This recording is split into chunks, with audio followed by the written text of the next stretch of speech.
মানুষ 10 টাকার তালার উপর ভরসা করে লাখ টাকার জিনিস রেখে দেয়, আর লাখ টাকার মানুষের উপরে ভরসা করেও 10 টাকা রাখার সাহস পায় না।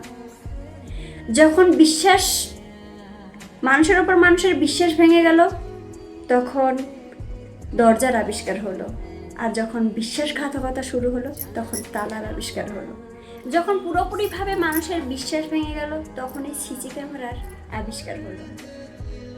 সময় বদলেছে, জিনিসের আবিষ্কার হয়েছে, কিন্তু মানুষের প্রতি মানুষের বিশ্বাসটা পুরোপুরিভাবে ভেঙে তছনছ হয়ে গেল। তাই বিশ্বাস এমন একটা জিনিস, একবার ভেঙে গেলে সেটা হাজার সত্য প্রমাণ করলেও তার প্রতি বিশ্বাসটা ফিরে আসে না। তাই কেউ কোনো এমন কাজ করো না যে তোমার সামান্য ভুলের জন্য তোমাকে অন্য কেউ বিশ্বাসঘাতকতা করে বা তোমাকে বিশ্বাস করতে ভয় পায়।